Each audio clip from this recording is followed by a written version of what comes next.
কি করলে অভাব অনটন চলে যাবে, সুখে শান্তিতে জীবনযাপন করা যাবে? ভাই মাহমুদ হোসেন সাব্বির, অভাব অনটন দূর হওয়ার জন্য, সুখ শান্তি আসার জন্য আল্লাহ সুবহানাহু ওয়া তাআলার উপর ভরসা করে হালাল উপার্জনের জন্য সর্বোচ্চ লেভেলের সিরিয়াস থাকতে হবে আপনাকে। ফরজ ইবাদতের পরে আপনি সবচেয়ে বেশি সিরিয়াস থাকবেন হালাল উপার্জনের জন্য। আমরা অনেকে আমাদের ইবাদত বন্দেগীর পাশাপাশি হালাল উপার্জনের জন্য সেরকম সিরিয়াসনেস আমাদের মধ্যে থাকে না। আমরা চাই দোয়া দুরুদের মাধ্যমে আল্লাহ তাআলা আমাদেরকে সকল আল্লাহর নেয়ামত রিজিক ইত্যাদি দিয়ে দেয়। আল্লাহ চাইলে দিতে পারেন, কিন্তু এটা আল্লাহ তাআলা সুন্নাহ বা নিয়ম নয়। সুন্নাতুল্লাহ ফিল আরদ বা পৃথিবীতে আল্লাহর নিয়ম হলো যে যে পরিশ্রম করবে তাকে আল্লাহ তাআলা ফসল দিবেন। অতএব আমাদের পরিশ্রমী হতে হবে।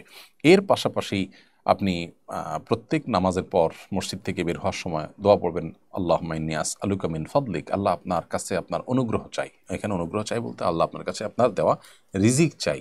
যে রিজিক আপনি আমাকে দিবেন সেটাতে আমার জীবন ধারণের ব্যবস্থা হবে, সেটা আমি চাই। মসজিদ থেকে বের হওয়ার সময় রিজিক চাওয়ার নিয়ত করে এই দোয়া পড়ে আপনি বের হবেন এবং বিসমিল্লাহ বলে যে কোনো কিছু শুরু করবেন। সকালের দিকে কাজকাম করবেন, তখনকার সময় আল্লাহ তাআলা বরকত দান করেন। এভাবে আপনি কাজ করবেন। আর মনে রাখবেন, নবী রাসূলগণ তাদের জীবনে খাদ্য, পানীয়, পরিধেয় এই সমস্ত বিষয়গুলোতে অনেক বেশি তারা সমৃদ্ধ ছিলেন। ব্যাপারটা কিন্তু তা নয়। সুখ শান্তি এটি আপেক্ষিক বিষয়। আল্লাহ তাআলা যাকে ওই দিনের খাবার দিয়েছেন, তিনি সুস্থ সবল শরীরে আছেন, নবী সাল্লাল্লাহু আলাইহি সাল্লাম ওই ব্যক্তিকে সুখী মানুষ হিসেবে নিরূপণ করেছেন। অনেক মানুষ আছেন তারা অঢেল সম্পদ না হলে নিজেকে সুখী মনে করেন না, এটা তার মানসিকতার ব্যাপার। এজন্য সেই জায়গাটাতেও আমাদেরকে ফোকাস করতে হবে। স্বামী স্ত্রীর ভেতর ভালোবাসা বৃদ্ধি করার উপায় বা আমল কি? দেখুন, স্বামী স্ত্রীর পারস্পরিক ভালোবাসা বৃদ্ধি করার জন্য কয়েকটি উপায় আছে। তার প্রথমটি হলো, এমনিতেই কমন আমল হলো সালামের মাধ্যমে পারস্পরিক ভালোবাসা তৈরি হয়। নবী সাল্লাল্লাহু আলাইহি সাল্লাম সে বিষয়ে আমাদেরকে পরামর্শ দিয়েছেন, পরস্পরকে সালাম আদান প্রদান করলে ভালোবাসা বৃদ্ধি হয়। আরেকটি বিষয় তিনি বলেছেন, যে মানুষ যখন হাদিয়া আদান প্রদান করে, উপহার আদান প্রদান করে, তখন তাদের মধ্যকার ভালোবাসা তৈরি হয়। অতএব স্বামী স্ত্রীকে, স্ত্রী তার সাধ্য অনুযায়ী স্বামীকে উপহার দিবেন, সারপ্রাইজ দিবেন, আনন্দের কারণ হয় সে বিষয়গুলো তাকে উপহার হিসেবে দিবেন। তার ক্ষুদ্র সামর্থ্য থাকলে ক্ষুদ্র সামর্থ্য দিয়ে কোনো উপহার দিবেন। এর মাধ্যমে পারস্পরিক ভালোবাসা বৃদ্ধি হয়। আরেকটি দোয়া আছে আল্লাহ সুবহানাহু ওয়া তাআলার কাছে, সেই দোয়া করা যেতে পারে যে আল্লাহুম্মা ইন্নী আসআলুকা হুব্বাক। আল্লাহ আপনার ভালোবাসা আপনার কাছে চাই। ওয়া হুব্বা মান ইউহিব্বুক। আপনাকে যারা ভালোবাসেন তাদের ভালোবাসা চাই। ওয়া হুব্বা আমালিন ইউকাররিবুনি ইলা হুব্বিক। এবং এমন আমলের প্রতি ভালোবাসা চাই আপনার কাছে যে আমলটি আপনার কাছাকাছি আমাকে নিয়ে যাবে। তো এটি অবশ্য আল্লাহর ভালোবাসা লাভের এবং আল্লাহর প্রিয় মানুষ স্বামী বা স্ত্রী যদি নেককার হয় তাহলে তাদের ভালোবাসা লাভের জন্য দোয়াটা আমরা পড়তে পারি। এর বাইরে স্বামী এবং স্ত্রী একে অন্যের যে কনসার্নের জায়গাগুলো, সেগুলোতে খুব গুরুত্বের সাথে ফোকাস দেওয়া গুরুত্বপূর্ণ এবং ভালোবাসা বৃদ্ধির জন্য সহায়ক।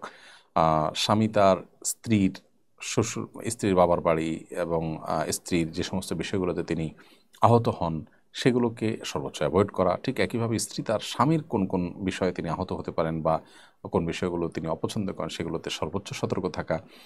স্ত্রী নিজেকে সাজগোজ এবং সুন্দরভাবে উপস্থাপন করা, স্বামী নিজের সর্বোচ্চ সুন্দর আচরণ দেওয়া, স্ত্রীর আপনার স্বীকৃতি দেওয়া, এগুলো সবগুলো সুন্নাহ দ্বারা সাব্যস্ত। কিন্তু নবী সাল্লাল্লাহু আলাইহি সাল্লাম দাম্পত্য জীবনে এগুলো সবগুলোর উপর আমল করেছেন। অতএব এগুলো ইনশাআল্লাহ দাম্পত্য জীবনে সম্পর্ককে ভালো করতে এবং ভালোবাসা বৃদ্ধি করতে সহায়ক হবে ইনশাআল্লাহ তাআলা। ইউনিয়ন পরিষদের এক চেয়ারম্যান দুধ দিয়ে গোসল করে নির্দিষ্ট একটা দলের রাজনীতি থেকে ছাড়ার ঘোষণা দিয়েছেন। দুধ দিয়ে গোসল করলে কি মানুষ পাপমুক্ত হয়? বিষয়টা শরীয়ভিত্তিক আছে কিনা? পাপমুক্ত হওয়ার যথাযথ পদ্ধতি কি? দেখুন, পাপমুক্ত হওয়ার জন্য শরীয়ত তওবা তত্ত্বের কথা বলেছে আমাদেরকে। তওবা তত্ত্ব হলো মানুষ অনুতপ্ত হয়ে, লজ্জিত হয়ে নিজেকে ভৎসনা করে তার অবস্থানকে পরিবর্তন করবেন, আল্লাহ সুবহানাহু ওয়া তাআলার কাছে মাপ চাইবেন। এটাই তওবা তত্ত্ব। ইসলাম মানুষের পাপ থেকে মুক্ত হওয়ার জন্য, পাপ থেকে ফিরে আসার জন্য তওবা তত্ত্বের কথা বলে। এই যে দুধ দিয়ে গোসল ইত্যাদি করার কথা আমাদের সমাজে বলা হয় বা প্রচলন আছে, ভারতবর্ষে অনেক প্রাচীনকাল থেকে এটি আছে যে মানুষ কোনো ভুল অবস্থান থেকে বেরিয়ে আসার জন্য দুধ দিয়ে গোসল করে পবিত্র হওয়ার চেষ্টা করেন। এটি একান্তই অনুচিত এবং শরিয়াত দৃষ্টিকোণ থেকে একটি ভুল কাজ। কারণ প্রথমত দুধ দিয়ে গোসল করার ফলে অপচয় হয়, বিধায় অপচয়কারী শয়তানে ভাই সেটা একটি গুনাহের কারণ। আরেকটি বিষয় হলো যে এখানে যে দুধ দিয়ে গোসল করার মাধ্যমে আসলে পাপমুক্ত হওয়ার কোনো সুযোগ নেই। কোনো মানুষ যদি খাঁটি অন্তরে তওবা না করেন, উপর দিয়ে তিনি দুধ মনও যদি ঢালেন, তিনি আল্লাহর কাছে ক্ষমাপ্রাপ্ত হবেন না। তিনি যদি মনে করেন যে তিনি কোনো ভুল অবস্থানে আছেন, তিনি কোনো অন্যায়ের সাথে এতদিন ছিলেন, এখন বুঝতে পেরেছেন, ফিরে আসতে চান, তিনি আল্লাহর কাছে কায়মুল বাক্যে ক্ষমা প্রার্থনা করে যদি প্রকাশ্যে তওবা করার মতো বিষয় হয়, প্রকাশ্যে মানুষকে জানিয়ে তিনি ফিরে আসবেন, এটাই যথেষ্ট।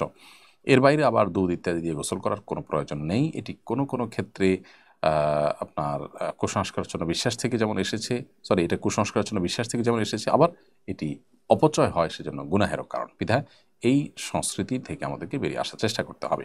বৈষম্য বিরোধী ছাত্র আন্দোলনে আহত ছাত্রদের চিকিৎসার জন্য জাকাতের টাকা দেওয়া যাবে কিনা, এতে জাকাত আদায় হবে কিনা? বৈষম্য বিরোধী ছাত্র আন্দোলনে আহত ছাত্রদের বা আহত মানুষদের চিকিৎসার জন্য আমরা সুন্নাহ ফাউন্ডেশন থেকে জাকাতের অর্থ প্রদান করছি। আমরা জাকাতের অর্থ প্রদান করার ক্ষেত্রে উপযুক্ত ব্যক্তি যাকে আমরা জাকাত দিচ্ছি তিনি জাকাতের হকদার কিনা তাকে আমরা একটা ফরমের মাধ্যমে তার তথ্যপত্রগুলো আমরা ভেরিফাই করে নিই, তারপর আমরা সেটা হ্যান্ড ওভার করি তাদেরকে। তো আপনি যদি এরকম কোনো ব্যক্তিকে জাকাতের টাকা দিতে চান, জায়েজ আছে, তবে শর্ত হলো ওই ব্যক্তি জাকাতের হকদার কিনা সেটা আপনাকে নিশ্চিত হতে হবে। অনেক লোক আছেন যিনি জাকাতের হকদার নন, আহত হয়েছেন। টাকার নিড এক জিনিস আর জাকাতের হকদার আরেক জিনিস। যে টাকার নিড আছে বলেই জাকাতের হকদার এমনটা হওয়া জরুরি না। এমন হতে পারে যে টাকার নিড আছে কিন্তু আসলে তার কাছে আরও অনেক টাকাও আছে। তো ঋণমুক্তভাবে তার জন্য তার কাছে যদি এই পরিমাণ টাকা থাকে, যে পরিমাণ টাকা থাকলে জাকাত আবশ্যক হয়ে যায়, অথবা ঋণমুক্ত আছেন এবং তিনি যে উপার্জন করেন তাতে তার দিন চলে যায়, আপাতত যে অসুবিধাটা হয়েছে এটা ওভারকাম করার মতো টাকাও যদি তার থাকে, তাহলে তিনি জাকাতের হকদার না। হ্যাঁ, যদি এমন হয় যে তার দিন চলে যায় কিন্তু এই চিকিৎসার ব্যয়ভার বহন করার ক্ষমতা তার নাই, তাহলে তাকে আপনি জাকাতের টাকা দিতে পারবেন। তো খোলাসা কথা হলো, এ ধরনের মানুষকে আপনি জাকাতের টাকা দিতে পারবেন, কিন্তু অভাবী, নিজের চিকিৎসার ব্যয়ভার বহন করার ক্ষমতা নেই এমন হতে হবে, তাহলে জাকাতের টাকা দিতে পারবেন।